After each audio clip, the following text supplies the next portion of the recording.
pessoal do canal. Vamos falar hoje aí sobre Kurosawa, né? Eu selecionei aqui os melhores filmes do Kurosawa e aí a gente faz um tier list aí, né? E vamos começar. Eu vou começar falando dos Sete Samurais, que é esse primeiro filme aqui.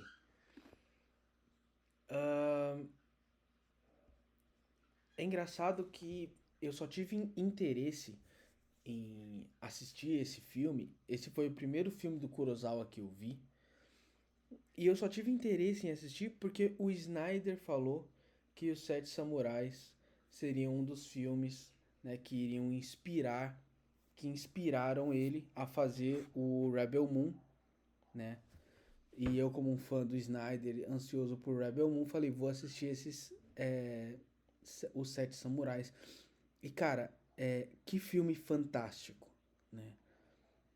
Ele conta a história de lavradores, né, que contratam samurais para salvar a aldeia deles das mãos de saqueadores. E, tipo, o filme tem 3 horas e meia. E, cara, e são 3 horas e meia que valem a pena.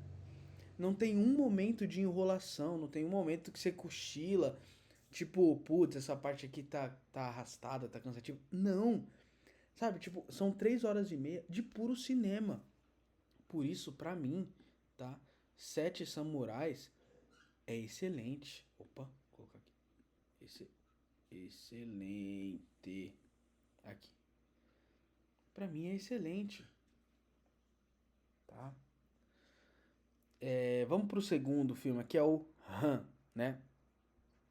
Qual que é a história do filme? Tem um veterano, senhor feudal, chefe de uma aldeia, né? Que ele, já envelhecido, ele decide abdicar seu poder e dividir seus domínios entre os seus filhos, né?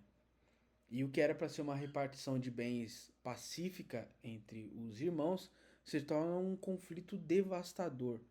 Os irmãos se voltam uns contra os outros e o que dá uma origem a uma guerra sangrenta. Cada um determinado a conquistar o controle total, né? Então, uau, imagina isso. Embora a sinopse seja interessante, eu achei o filme cansativo. Penei demais para assistir ele até o fim. Toda vez que eu colocava o filme eu dormia. Eu acho que o saldo final é positivo, tipo, eu gostei do filme, ele não é ruim. Eu daria uma nota 2,5 de 5, tá? Então, as cenas de batalha são muito boas, tem vários diálogos legais com frases de sabedoria, a paleta de cores do filme também é marcante.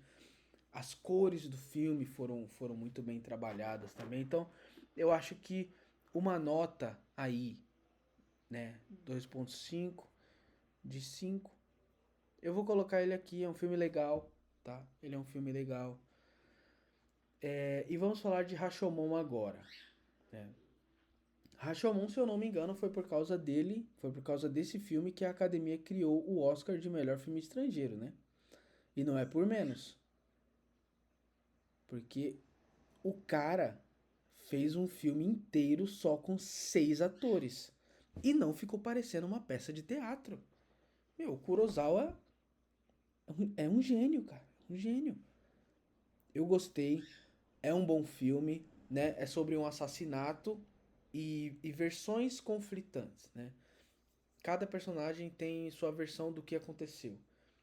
E cada versão traz diversos sentimentos diferentes, como medo, orgulho, vaidade, desejo, egoísmo, angústia. Cada versão vai ter ali um sentimento diferente e o final é ambíguo. A gente não tem no final o que aconteceu de verdade. E aí, isso faz a gente questionar se uma verdade objetiva existe. Ou será que no fim a verdade é um conceito moldado pela experiência subjetiva dos seres humanos a partir de um viés e interesses próprios? Pesadíssimo esse filme.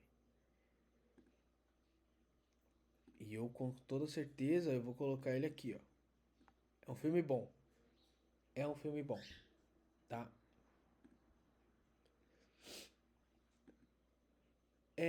O próximo agora é o High and Low, né?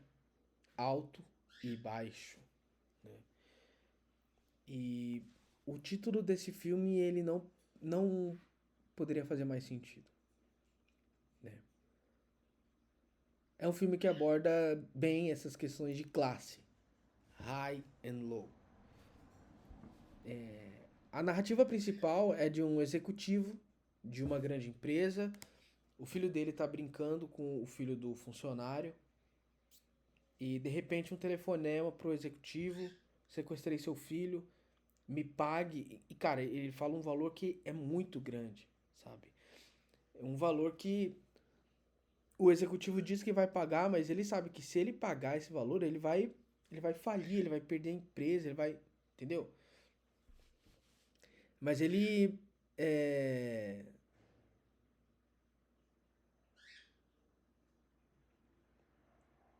ele tá disposto a pagar, né? Ele fala: "Não, eu vou pagar, beleza, eu pago, não faz nada com meu filho". Beleza. E aí o sequestrador dá um prazo pra ele, desliga o telefone. E aí, de repente, ele tá ali pensando o que fazer. De repente, o filho dele aparece em casa. Não, onde é que você tava? Não tava em lugar nenhum, não saí daqui. O sequestrador levou o filho errado, mano. Levou o filho do funcionário. Aí depois o sequestrador pega e liga de novo. Ó, eu percebi aqui que eu sequestrei o filho errado. A criança errada, né? Mas o valor continua o mesmo. E aí, você vai pagar? E agora o executivo muda, né? Ele estava disposto a pagar aquele valor, a falir a empresa, perder o negócio pelo filho. Mas pro filho do funcionário, não. Aí ele fala, não. E aí ele, né, pô, depois ele chama a polícia, pra polícia poder resolver, envolve a polícia junto. Então quer dizer, boa parte do filme é sobre esse dilema, né? Pagar ou não o resgate do filho de outra pessoa. Se fosse o meu filho, eu estaria disposto a pagar. E aí existe esse contraste, né, do executivo e o funcionário, e muito interessante, né? E no fim, o sequestrador ele fez tudo isso porque ele tinha ódio do executivo, né, pela condição dele ali, né? Porque ele tem que procurar o que comer no lixo enquanto o executivo vive do bom e do melhor. E então é isso, né? O filme ele aborda bastante essas questões de classe. Ele é literalmente high and low, o alto e o baixo. O título faz muito sentido depois que você assiste o filme, né? Em todo caso, eu vou colocar esse filme aqui do ladinho de Rashomon, tá? Pra mim eles têm o mesmo nível, ambos são bons. E vamos pro próximo que é o Yojimbo. Yojimbo. Sobre o que é esse filme, né? Um samurai vagando sem rumo. Opa! Um samurai vagando sem rumo chega a uma cidade pequena onde duas casas rivais ameaçam entrar em guerra. E quando o samurai chega, as duas casas têm interesse em contratar ele, né? E nisso ele meio que se aproveita dos dois lados. Tipo assim, quem pagar mais leva. E aí ele fica jogando nos dois lados, né? Ele cobra pra sequestrar a gente de um lado, aí vai lá do outro lado, cobra o resgate, vai lá, resgata a pessoa que ele mesmo sequestrou e vai pegando o dinheiro dos dois, vai jogando assim dos dois lados. Mas essa mentira ela se mantém por quanto tempo? Essa é a questão, né? E assim, eu achei esse filme muito bom, então realmente eu vou colocar ele aqui, ó. Muito bom, gostei do filme. E você vai ter que assistir para descobrir por quanto tempo essa mentira se mantém, né? O próximo filme é o filme Dreams, né, que é Sonhos. Esse filme é incrível, incrível, incrível, incrível. Que na verdade ele não é um filme, né? Ele é um compilado de 2 horas de pequenas cenas. Cada cena é um sonho que o diretor já teve, o Kurosawa, né? Então, e essas cenas elas não têm conexão entre si, tá? Cada uma conta uma história diferente e passa muito rápido. E realmente passa muito rápido, tá? Comecei a assistir quando eu me dei conta já tinha acabado. Assim, as 2 horas passam muito rápido. Mas o último sonho pra mim foi o melhor. Aquele velho sábio, cara, cada diálogo ali é uma sequência de reflexão tremenda. E é interessante porque eu nunca tinha visto um filme nesse formato. Eu acho que se ele fosse lançado hoje, ele seria tipo uma minissérie, onde cada sonho é um episódio, né?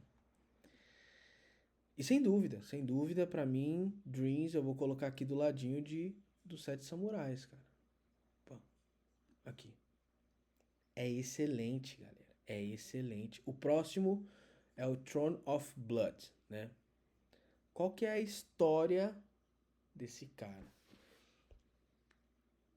A história basicamente são dois samurais, que é o Miki e o Yashizo.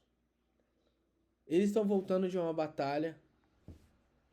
Eles passam por um bosque e encontram um espírito. O espírito diz que Yashizo vai se tornar senhor da mansão do norte e depois senhor do castelo das aranhas, e que o Miki vai se tornar senhor do Forte 1 e o seu filho será o sucessor de Yashizo no castelo das aranhas. Aí, quando eles chegam no castelo, então começa assim, o espírito na floresta fala isso pra eles, né, no bosque, beleza. Quando eles chegam no castelo, o senhor feudal condecora eles conforme o espírito disse. Yashizo se torna senhor da mansão do norte e Mickey se torna senhor do Forte 1. Mas a partir disso subiu para a cabeça. Que a esposa do Yashizo convence ele a adiantar a predição do espírito. Eles armam uma arapuca para matar o atual senhor do castelo. Incriminam alguém. E o suposto traidor é morto. E aí o conselho condecora Yashizo como senhor do Castelo das Aranhas, assim como o espírito tinha dito. Mas quando Yashizo conta para a esposa que o filho do Mickey será sucessor dele, a esposa não gosta dessa ideia. E aí ela diz, né? Pô, eu tive tanto trabalho para dar o trono para outra pessoa. Aí ela diz que tá grávida e o filho dela que precisa ser o sucessor. Tem essa treta. Depois disso, tem um ataque no Forte 1 e o Mickey é assassinado. O filho consegue fugir. E claro que a esposa do Yashizo tá por trás de tudo isso. Ele jura vingança ao Yashizo, faz os fortes 1, 2 e 3 se juntarem a ele e vão todos atrás do Yashizo no castelo. Pois é, no fim o espírito estava certo. Né? O filho do Mickey realmente sucedeu Yashizo no Castelo das Aranhas. Só que a gente nunca imaginaria que tudo isso, né, se desenrolaria dessa forma tão sangrenta. Meu, esse filme é muito bom. Esse filme é muito bom. E aí eu já até entrego onde é que eu vou deixar ele aqui, ó. Esse filme é muito bom, galera. Muito bom mesmo. Trono de Sangue. Próximo é o Kagemusha.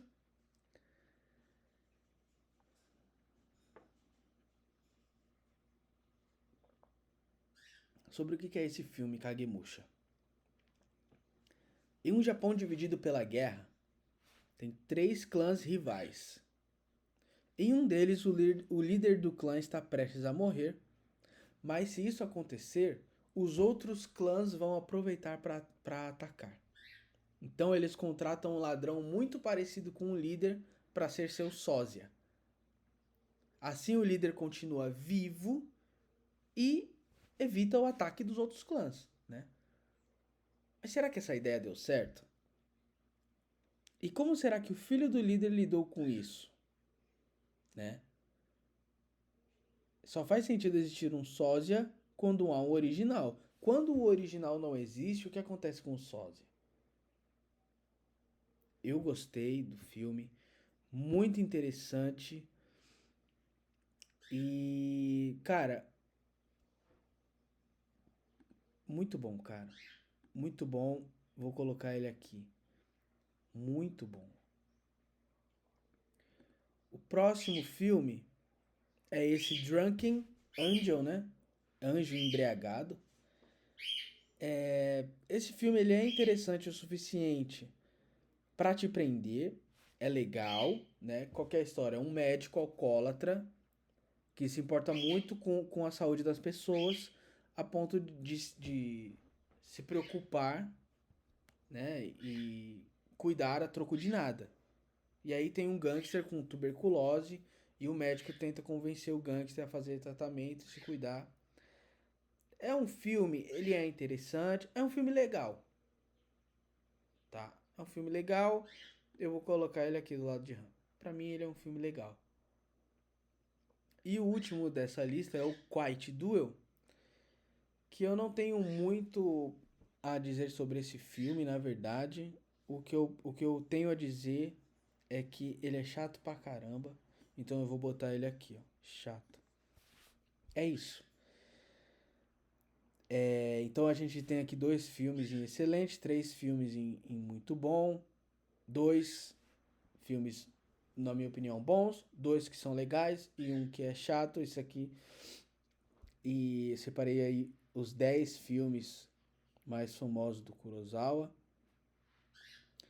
E é interessante, as premissas são interessantes, né? O sósia de um rei, né? Todas as histórias elas são, né? Até Han, que pra mim eu coloquei que é um filme legal, tem uma premissa interessante, tem uma história interessante. Todos esses filmes, eles têm, né? Kurosawa era realmente um gênio, né? As histórias dele, elas tinham enredos interessantes, narrativas interessantes, criativas, né? Que moldaram o cinema ocidental. Mas é isso, espero que você tenha curtido o vídeo e se inscreva no canal, deixa o like, deixe seu comentário. Valeu!